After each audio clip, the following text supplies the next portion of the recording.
kanu bela jere dɔ bɛ k'an ɲininka ko jɔn y'a fɔ ko ne ye directeur général du paradis c'est à dire n'a ma dabila ni ne dimina a si tɛ don alijinɛ na dɛ walahi ni n dimina o kɔrɔ a tɛ don dɛ n b'a datugu walahi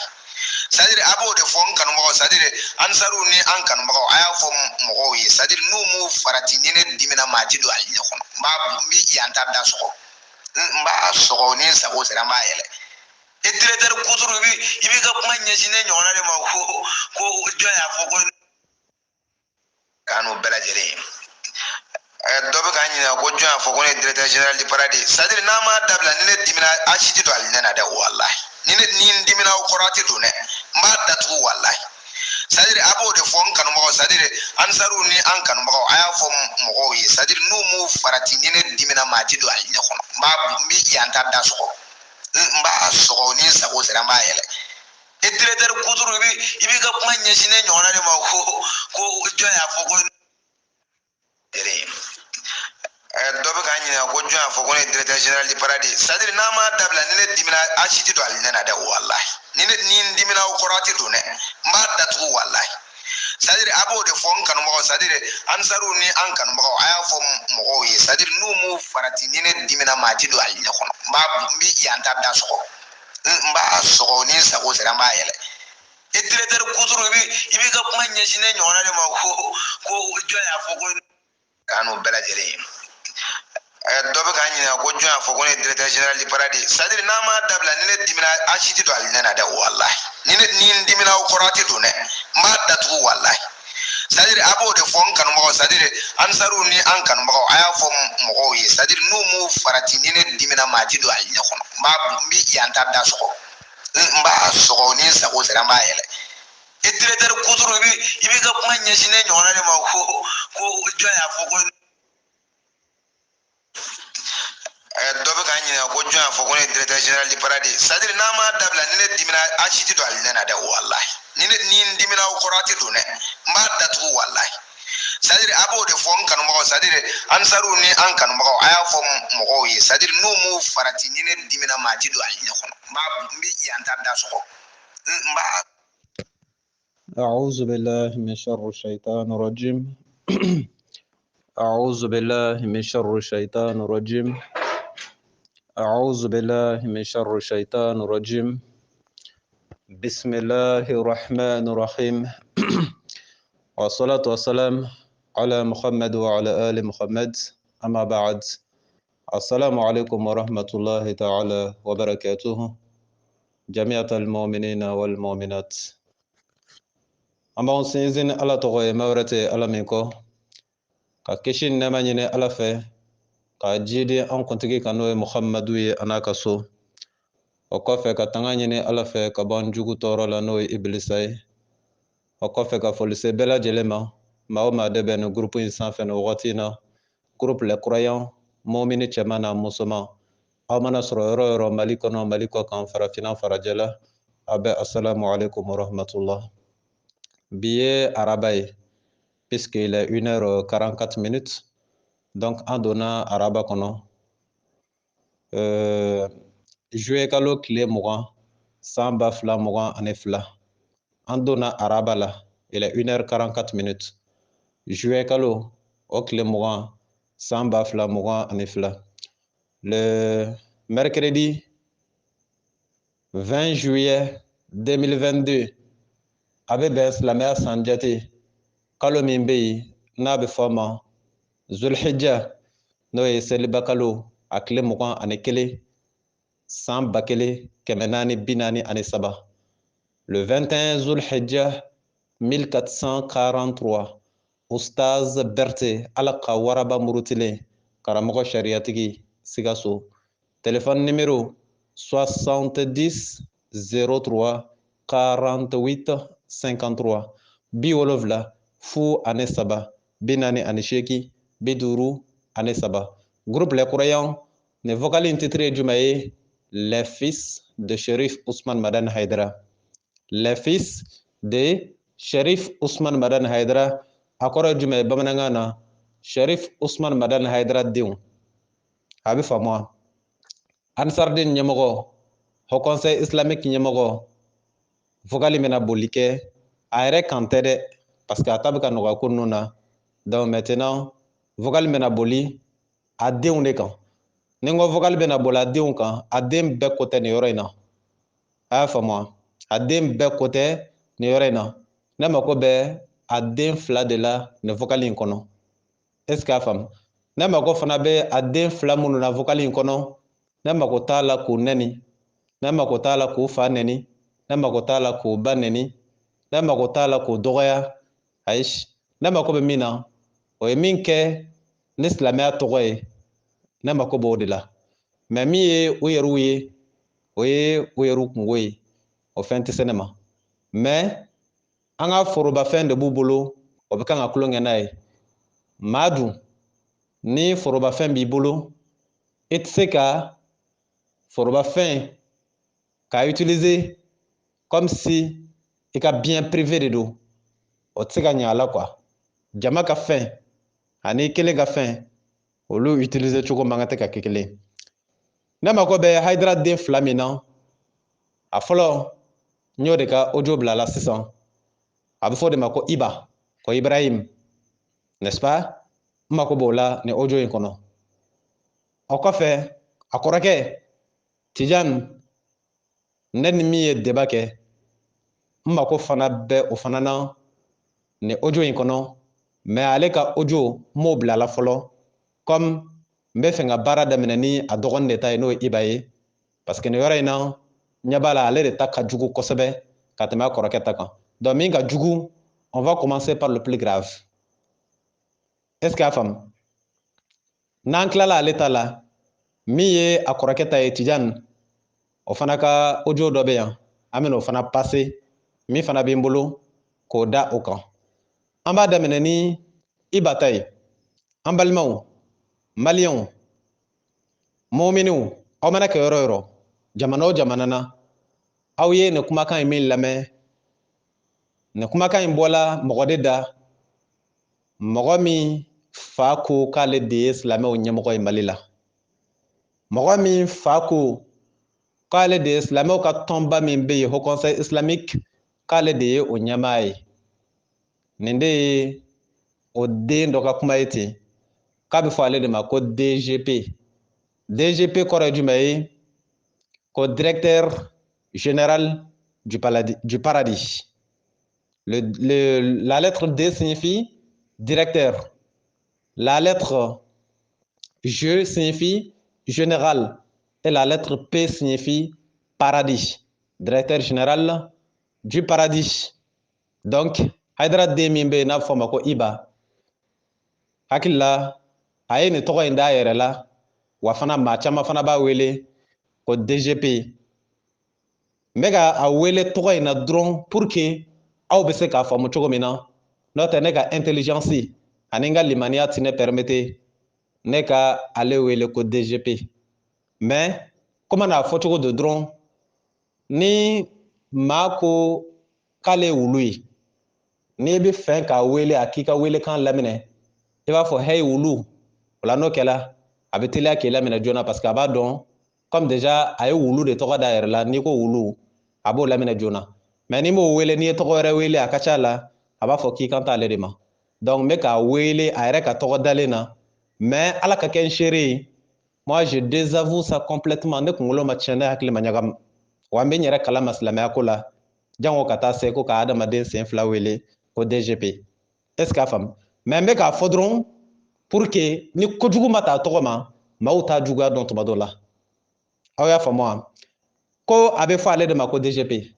ko directeur général du paradis. A yɛrɛ y'a da yɛrɛ la, wa fana maa caman bɛ tɔgɔ in wele ten sans savoir que o bɛ kan k'u yɛrɛ don jahanama kɔnɔ quoi. Est ce que a faamu? An badenw, aw y'a mɛn a ka kuma na sisan, ko minnu bɛ ka ɲininkali kɛ ko n'ale ye DGP n'ale tɛ DGP ye, ko n'o ma farati ka ɲininkali kɛ ko n'ale dimina dɔrɔn, o ye ko yɛrɛ tɔ bɛɛ tiɲɛnen ye. Parce que n'ale dimina, ko ale bɛna alijana datugu. Donc n'ale ye alijana datugu, ale dimina mɔgɔ minnu kɔrɔ ni ka alijana datugu, ko olu tɛ don alijana kɔnɔ bilen. Aw y'a mɛn a yɛrɛ ka kuma na, o de la ne seginna ka siɲɛ caman. Est ce que a faamu? Ale Hayidara den Iba, n'ale dimina ka alijana datugu, comme déjà ale de ye DGP, alijana directeur général, n'ale dimina ka alijana datugu, da ale dimina mɔgɔ minnu kɔrɔ ko olu ti dɔ bele ko fo n'ale ka dimi jiginna n'ale nisɔndiyala ale b'a dayɛlɛ donc n'o kɛla donbaw bi don sisan an badenw c'est-à-dire que ne yɛrɛ t'a dɔn n bɛna min fɔ nin na quoi parce que munna n'i ye sɛdenni di waraba ma k'a ka kɛlɛ kɛ n'a ye il se voit complexé waraba in bɛ gêner d'une façon que a t'a dɔn a bɛ sɛdenni kɛlɛli daminɛ yɔrɔ kelen min na juste quoi parce que a ka dɔgɔ ɲɛkɔrɔ kojugu a kɛlɛfɛn tɛ est ce que a faamu ne kɛɲɛna ninnu fa la Sherif Usman Madani Hayidara nin y'a san 2 de ye a ma se ka jafariya sɔrɔ ka se ka affronter tête à tête donc ni ne ko parfois ko ne bɛ kuma ninnu na je me vois parfois complexé a bɛ ne gêner ne yɛrɛ t'a dɔn ne b'o daminɛ yɔrɔ jumɛn na quoi aw bɛ kan ka faamu wa mais je suis obligé ka kuma parce que fiɲɛtɔ dɔw bɛ yen ni o bɛ kɛlɛ la dɔn na ni fiɲɛtɔ dɔw bɛ dɔn na i bɛ to k'i dɛn tuma dɔ la k'o kɔrikɔri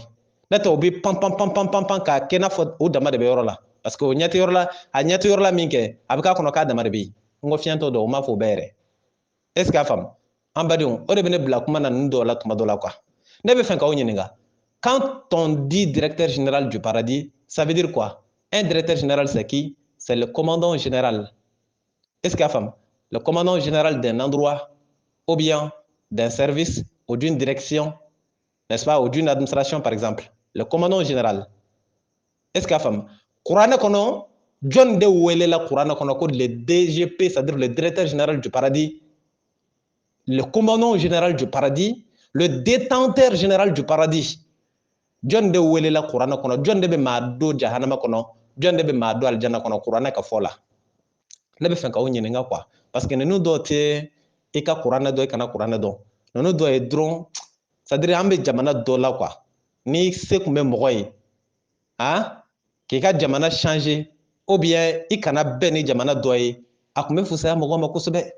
parce que i ni maa qualité ninnu dɔ mana bɛn jamana kelen na n'ala ko a bɛ ɲa an ka taa jigin n'i ma jija i bɛ dɔ sɔrɔ a la quoi est ce que a faamu parce que firawunaw tile tɛmɛna mais firawuna ladigiw bɛ yen hali sisan namuruzuw tile tɛmɛna mais namuruzu ladegebagaw bɛ yen hali sisan n bɛna expliquer aw bɛna faamu est ce que a faamu kuranɛ kɔnɔ ala ko jɔn de bɛ maa don alijana kɔnɔ alijana ye jɔn de ta ye an ka ɲɔgɔn ɲininka alijana ye jɔn de ta ye jɔn de ye alijana jɔ jɔn ala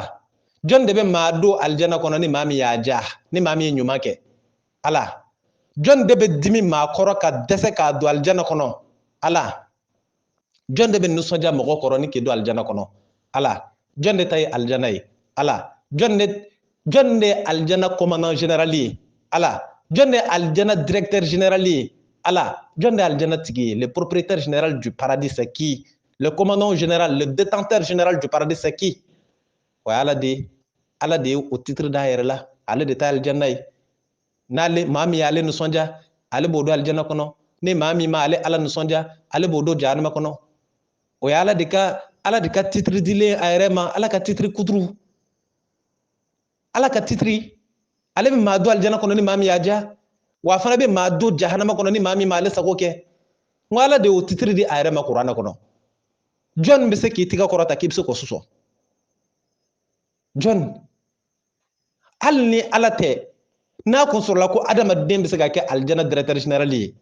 Sherif Usman Madani Hayidara den Iba aw ni ala cɛ o ani kira Muhamadu donc ale bɛ kɛ kira Muhamadu yɛrɛ ka directeur général ye quoi ale de bɛ kira Muhamadu yɛrɛ commander ale de bɛ kira Muhamadu yɛrɛ don alijana kɔnɔ parce que n'a fɔra directeur général o ye kelen de ye o il n'a pas dit les directeurs généraux hein a ko directeur général di donc directeur général ça c'est au singulier c'est un donc kira tɔw ninnu ani a tɔgɔ di ala ka nabi ɲumanw o donc ale de bɛ k'o bɛɛ ka directeur général ye alijana kɔnɔ mais aw m'a dɔn il est allé trop loin ça a bɛ k'a faamu wa o ye n'a sɔrɔla adamaden yɛrɛ tun bɛ k'a ye mais ala de ko ale de bɛ maa don alijana kɔnɔ wa ale de bɛ ban ka maa don alijana kɔnɔ aw bɛ k'a faamu wa an bɛ taa kuranɛ kɔnɔ pour terminer parce que ça c'est pas c'est à dire que c'est une fausse affaire quoi mais a tɛ se ka ɲɛ n'a ma fɔ dɔrɔn de est ce que a faamu c'est une fausse affaire mais a tɛ se ka ɲɛ n'a ma fɔ dɔrɔn quoi o de bɛ ka ne bila fɔli la sinon ça vaut même pas la peine ninnu dɔw ma se hali fɔ ma a y'a faamu wa an ka taa kuranɛ kɔnɔ chapitre 22 verset 14 kuranɛ sura 24 ayatan ma ala nyabe ko la deja babo qur'ana sura muganifla sura mugan nan tade sura muganifla est ce que fam surat 22 verset 14 abi fama qur'ane sura mugan anifla aya tan aninani surat 22 verset 14 bayo yorewa mami be madu aljana kono angana ke mami min be mogo do aljana kono ani min te mawdo aljana kono ibn ajabi sisan surat 22 verset 14 ala ko godi a'udhu billahi min sharri shaitanir rajim inna allaha yudkhilu alladhina amanu wa amilus solihat jannatin tajri min tahtiha al-anhar inna allaha yaf'al ma yurid. Traduction en français chapitre 22 verset 14. Certes, ceux qui croient et font de bonnes œuvres, Allah les fera entrer au paradis, ou Allah les fera entrer au jardin sous lequel coulent les ruisseaux, car Allah fait ce qu'il veut. Je répète la traduction. Ceux qui croient et font de bonnes œuvres, Allah les fera entrer au jardin sous lesquels coulent les ruisseaux. Allah fait ce qu'il veut. Je répète toujours. Certes, ceux qui croient et font de bonnes œuvres, Allah les fera entrer au jardin sous lesquels coulent les ruisseaux. Allah fait ce qu'il veut. Maintenant, traduction en anglais. Traduction en anglais.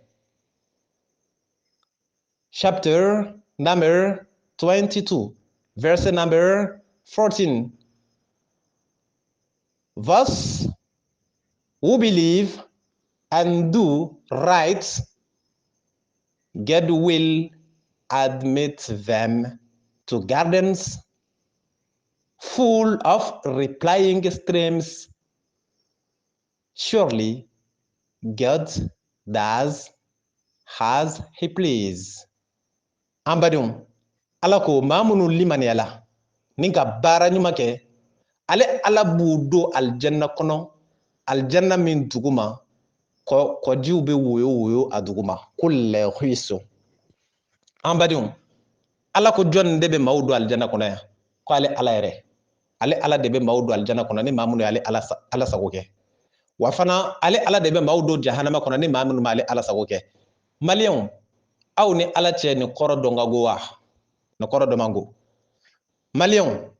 aw ni ala cɛ a sɛlɛ ka kuranna kala i k'a dɔn ko ala de bɛ maa don alijana kɔnɔ wa ayi Malion aw ni ala cɛ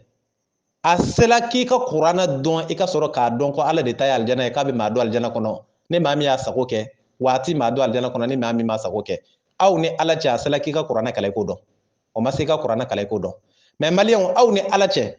aw y'a mɛn Sheriff Ousmane Madani Haidara den Ibada k'ale de aljana directeur général wa aw m'a mɛn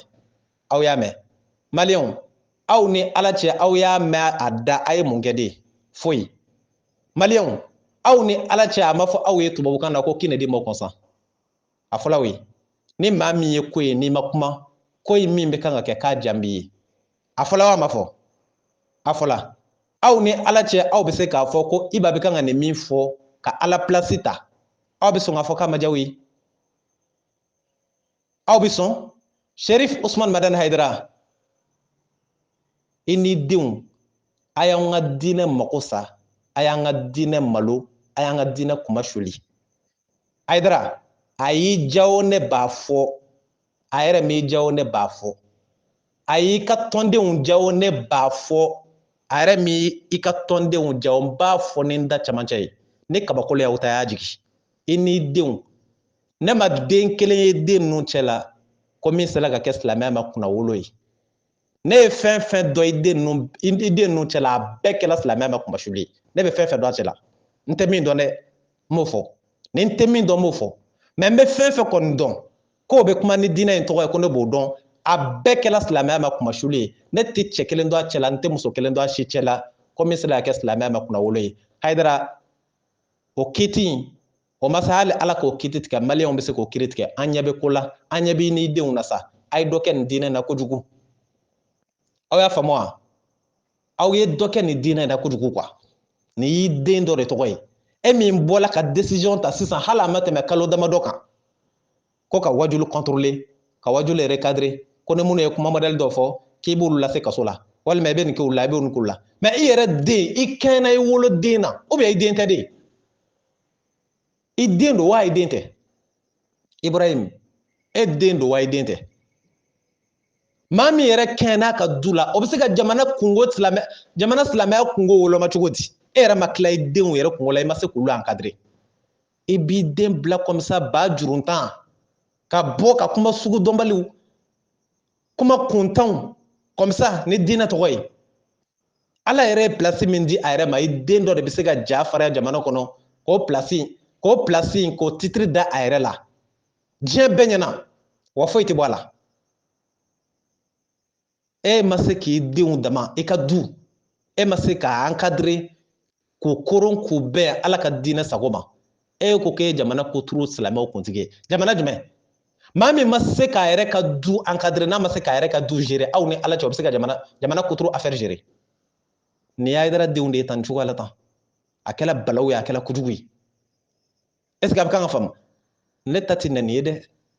ne ta tɛ kɔrɔmatigɛliw bɛ a donna ta a kisɛw de aw ɲɛ b'a la ne bɛ kan ka min fɔ kɔnɔdimi tɛ ɲɛdimi na aw ɲɛ b'a la n'aw dun ɲɛ b'a la an ka jumɛn kɛ an k'a to yen wa a ti to yen a ti to yen Haidara m'anw dan a denw m'anw dan est ce que a faamu an tɛ se k'u to yen u ka ko sugudɔnbali ni ko préparer kɛ n'an ka diinɛ tɔgɔ ye k'an ka segin k'u lajɛ an badenw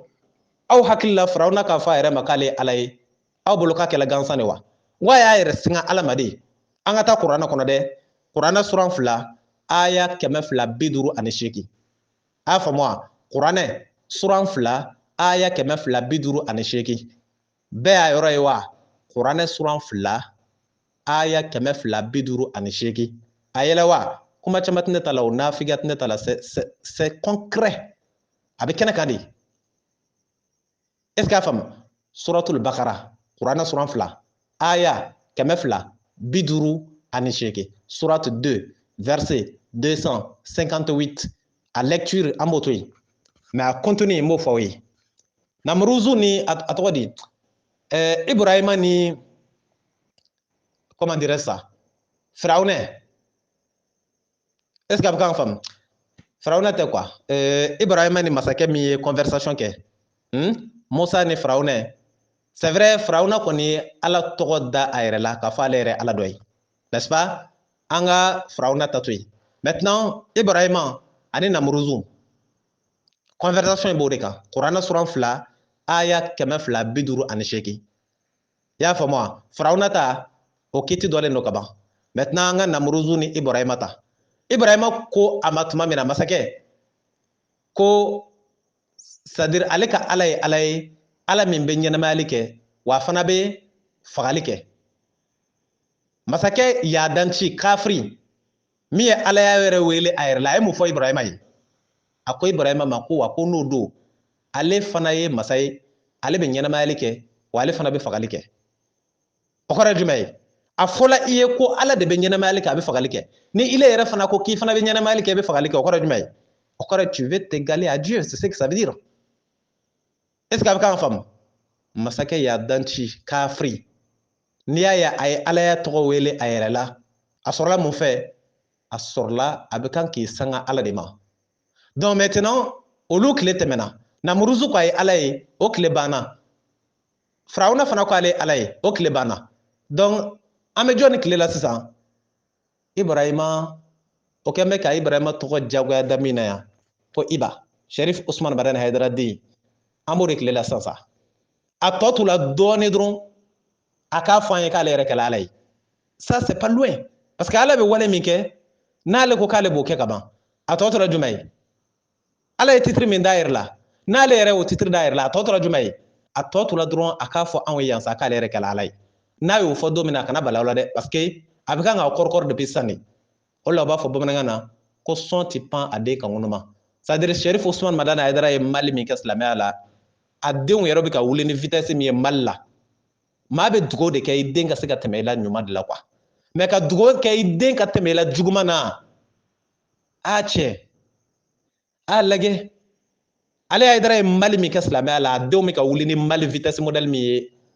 c'est à dire u b'u fa dan ka taa yɔrɔjan hakɛ min na a ma ɲi diinɛ in ma quoi est ce que y'a faamu an badenw ne mako tun bɛ min na hakili la o sɔrɔla ka ban kangarimada de don quoi n'a y'u diya u k'a lamɛn n'a y'u diya u k'a to yen u y'a lamɛn u yɛrɛ ye u yɛrɛ m'a lamɛn u yɛrɛ ye n'est ce pas mais ne ta ye min ye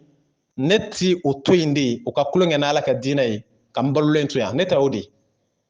n'o y'a kɛ n bɛ n to yɔrɔ jan fɛ ka n ka sariya busan sama u fɛ bɛrɛbɛrɛ f'u k'a dɔn ko bɛ sen na est ce que y'a faamu o de b'an cɛ n'u y'a kɛ n bɛ yan n ka sariya busan bɛ yan a bɛ fɔ ma n bɛ n to yɔrɔ jan fɛ k'a du fɛ bɛrɛbɛrɛ f'u k'u golo kalaya a bɛ faamu an badenw pour k'a yir'u la an ka diinɛ in tɛ maa si ka kulonkɛ filɛ ni maa si mɔmuso gaforo tɛ k'i bɛ pangamuruti k'a la i sago maaw ka sigi gɛlɛya kɛ a y'a faamu wa c'est à dire que non an ka filanan in bila a la dɛ n kana na énervé ka tɛmɛ parce que ni énervé la ka tɛmɛ dɔrɔn a dɔ la baara kɛlɛ bɛ gɛlɛya quoi an ka a kɔrɔkɛ ta bila a la o ye Tijani ale ta kɔni c'est pas en badenw c'est à dire que ils ont été une véritable catastrophe pour cette religion quoi ninnu kɛla an ka diinɛ ma t'a dɔn b'a fɔ cogo min na quoi c'est trop grave a yɛrɛ k'a terme imaginer o ye tiɲɛni min ladon silamɛya kun donc sisan an ka kɔrɔkɛ ta bila a la a k'o fana lamɛn tan c'est trop grave quoi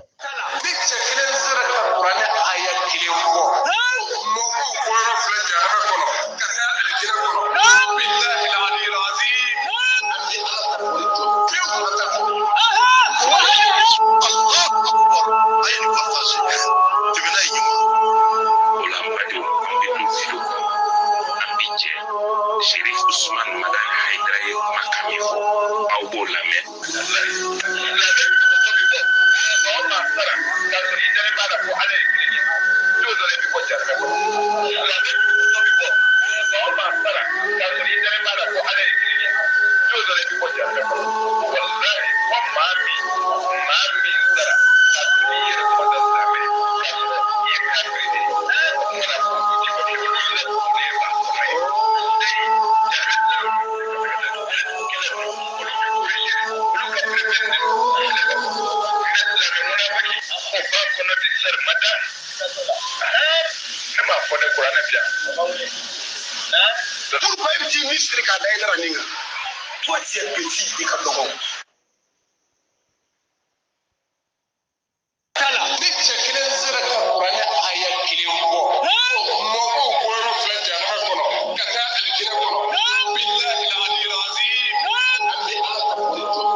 Sheriff Usman Madan Haidara ye kuma kan min fɔ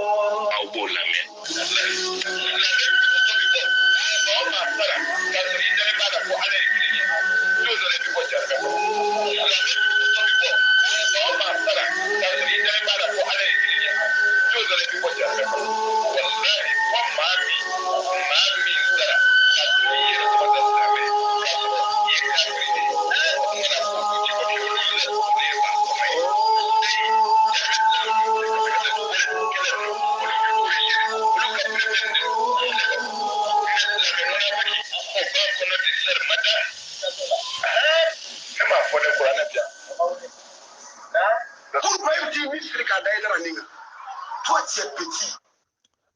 voilà n badenw bien vrai que audio in mankan b'a kɔrɔ dɔɔni o tɛ ne nɔ ye o ye maa minnu ye a dilan a bɛna fɔ olu de ye mankan bila a duguma dɔɔni ho n bɛ kan ka fɔ tan bon ne yɛrɛ tɛ fɛn ninnu fɛ kosɛbɛ ten ne mako bɛ min na dɔrɔn kumakan ninnu c'est ce qui m'intéresse le plus est ce que a faamu min kumana fɔlɔ o ye Tijani de ye comme an tilala Ibata la ne dun y'a fɔ Haidara ye c'est à dire den y'a kɛɲɛ ka se niveau min na n'a ma jija den b'a siri juru gɛlɛya diɲɛ na a b'a siri juru gɛlɛya lahara maa min bɛ c'est à dire i ɲi de bɛ can f'i ye quoi a fɔ bamanankan na ko ni ɲi ma se ka can f'i ye i k'i jugu sara a ka f'i ye n'est ce pas maa minnu bɛ tigɛrɛ fɔ la nɔfɛ k'o to ni lahala la tan ka den to nin fana position na tan a bɛ se ka k'a kɔnɔ k'olu de y'ale ɲin ye mais a bɛna dɔn don min na ko ninnu t'ale ɲin ye don min ça va trouver que c'est trop tard ne kɔni b'a fɔ a ye avant qu'il ne soit trop tard a ka Ibrahim a ka segin k'a encadrer a ka segin so ka segin a kan quoi n'o tɛ a débordelen min filɛ ka bɔ tan a tɛ dan diinɛ dama halakili ma dɛ a bɛ min da ale Hayidara yɛrɛ kan diɲɛ kɔnɔ yan'an bɛ se lahara o bɛna k'ale ɲɛna yan an badenw nin y'an selen ye a kɔrɔkɛ ta ma Tijani ale de kumana fɔlɔ yanni Hayidara bɛ kuma Tijani de ko malgré que mankan bɛ audio ninnu kɔrɔ mais a bɛ faamu est ce que a faamu a ko ni cɛ kelen sɔnna ka sɔrɔ yen k'i nana ni dalilu ye k'a fɔ mɔgɔw bɛ bɔ alijana kɔnɔ plutôt mɔgɔw bɛ bɔ jahanama kɔnɔ ka taa alijana kɔnɔ comme dɔw b'a fɔ ko mɔgɔw bɛ bɔ jahanama kɔnɔ ka taa alijana kɔnɔ ko ni mɔgɔ sera ka sɔrɔ yen k'i nana n'a dalilu ye kuranɛ kɔnɔ n'est-ce pas ko ale bɛ ala ta fɔli jɔ walima ale bɛ ala tɔgɔ fɔli jɔ quoi est ce que a faamu ce qui veut dire que wajulu walima ala ko ale b'o bɛɛ jɔ ni mɔgɔ kelen sera ka sɔrɔ yen min sera ka dalilu di kuranɛ kɔnɔ min b'a yira ko mɔgɔw bɛ bɔ jahanama kɔnɔ ka taa alijana kɔnɔ ko n'o dalilu sɔrɔla yen ale bɛ ala ta fɔli jɔ walima ale bɛ ala tɔgɔ fɔli jɔ est ce que a faamu mun kɛla ale y'o fɔli min kɛ a fa kumakan dɔ bɛ yen ne y'o Sherif Usman Madani Hayidara ye a fa b'a fɔ o yɔrɔ la ko mɔgɔ dɔw bɛ yen minnu bɛ bɔ alijana kɔnɔ ko mɔgɔ minnu bɛ jurumu kɛ silamɛ jurumutɔw ko ala b'olu don jahanama kɔnɔ est ce que a faamu ala b'olu don jahanama kɔnɔ n'u ka jurumu dati banna ala b'u bɔ jahanama kɔnɔ ka taa n'o ye alijana kɔnɔ est ce que a bɛ kan ka faamu donc fa ka position b'a yira mɔgɔw bɛ bɔ jahanama kɔnɔ ka taa alijana kɔnɔ mais den de kale na diɲɛ bɛɛ ɲɛna f'a b'i kale ko ni mɔgɔ sera ka sɔrɔ min ye dalilu di kuranɛ kɔnɔ k'a fɔ mɔgɔw bɛ bɔ jahanama kɔnɔ ka taa alijana kɔnɔ ko n'o kɛla ale bɛ ala ta fɔli jɔ walima ale bɛ ala tɔgɔ fɔli jɔ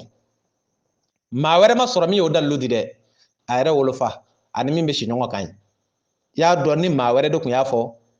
a ka mɔgɔw dɔw bɛ pan ka bɔ a donna tan dɛ a bɔra tan dɛ a m'a fɔ ten dɛ a y'a fɔ siniwakan na dɛ a y'a fɔ wɔkulakan na dɛ a y'a fɔ jinɛkan na dɛ aw de m'a faamu dɛ a y'a don tan a y'a bɔ tan donc o dama minnu bɛ ɲɔgɔn faamu ye olu dama de ye ɲɔgɔn jaabi den ko a dalilu tɛ yen min b'a yira ko maa bɛ bɔ jahanama kɔnɔ ka taa alijana kɔnɔ fa ko o dalilu bɛ yen ko kuranɛ bɛ yen k'a bɛ kuranɛ de kɔnɔ k'a bɛ yen an badenw an ka diinɛ de filɛ ninnu bolo tan nin yogoroya in na quoi aw bɛ kan ka faamu wa et puis le malheur c'est quoi a b'i bɔ a b'i kale diɲɛ bɛɛ ɲɛna ko n'a dalilu sɔrɔla k'ale tɛ ala tɔgɔ fɔ ale bɛ wajulu jɔ mais i y'a dɔn nin y'a dalilu sɔrɔlen dalilu dan ye ale yɛrɛ wolofa ye est ce que a bɛ kan ka faamu n'a sɔrɔla dan bɛ a wolofa la k'a tɛ nkalon tigɛ n'a dan bɛ a wolofa la k'a wolofa ye min fɔ ko can don normalement bi kɔfɛ fo ka taa ale sasa a man ka fɔ bilen ko alahu fo ka taa ale sasa a man ka fɔ ko ala ko tan kira ko tan nka ayi o t'u ta la dɛ o bɛ nin kumaba ninnu fɔ ka maaw bila ka kule ka tigɛrɛ fɔ ho ha n'o ka gilikibaw yɛrɛkɛ yɛrɛkɛ la mɔgɔw da la o bɛ nin bɛɛ fɔ nin bɛɛ dalilu bɛ jɔ o la mais o bɛɛ n'a ta hali sini i bɛ tila k'o ye bilen tele la walima diɲɛ bɛɛ ɲɛna ala y'a fɔ tan dɛ kira y'a fɔ ten dɛ silamɛya donna tan dɛ silamɛya bɔra ten comme si olu de tun b'a fɔ ko ni dalilu sɔrɔla olu bɛ wajulu jɔ mais ninnu nɛn wo ça veut dire quoi ce genre de langue là an ka taa kuranɛ kɔnɔ suran 61 aya 2 ni 3 kuranɛ suran 61 aya 2 ni 3 chapitre 61 verset 2-3 أعوذ بالله من شر الشيطان الرجيم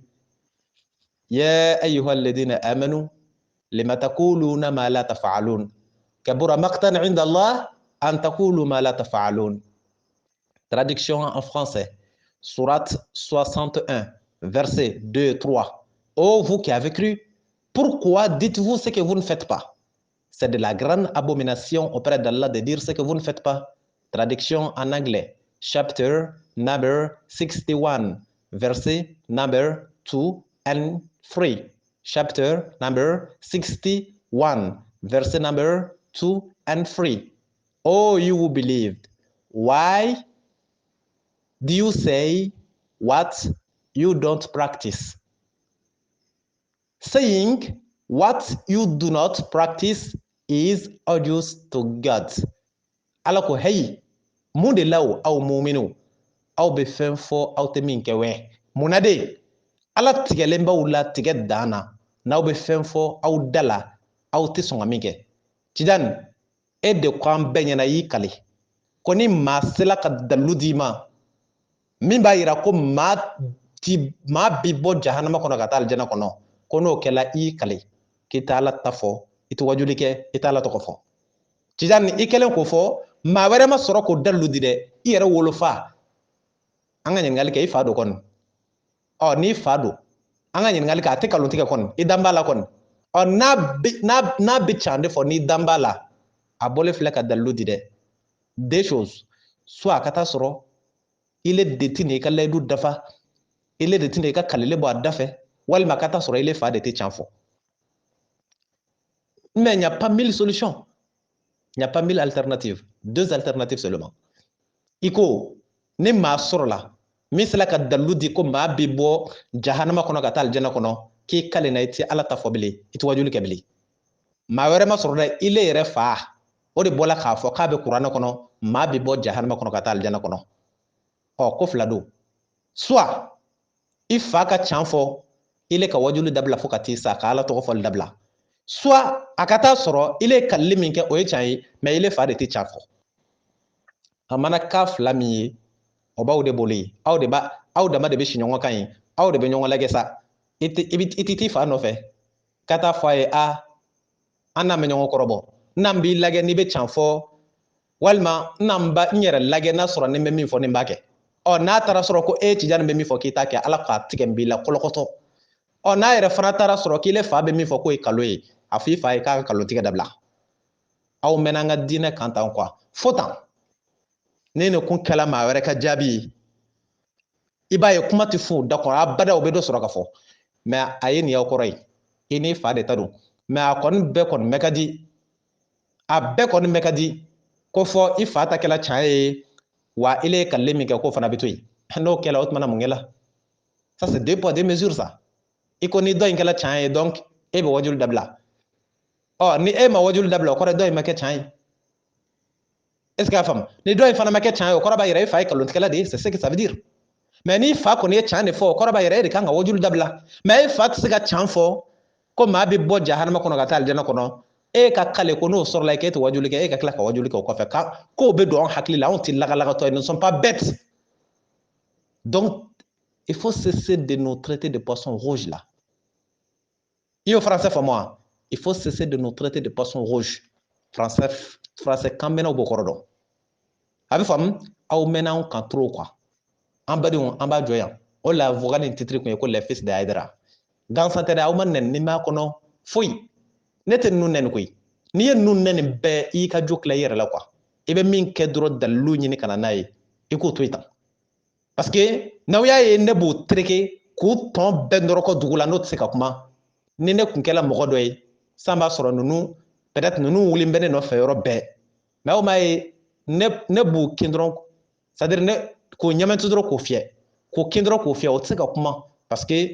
ne b'o dagara ni dalilu de mais n'a kun sɔrɔla ko ninnu jo bɛ ne kan ko ne bɛ kan ka min fɔ ko kalo don walima ne bɛ kan k'u nɛni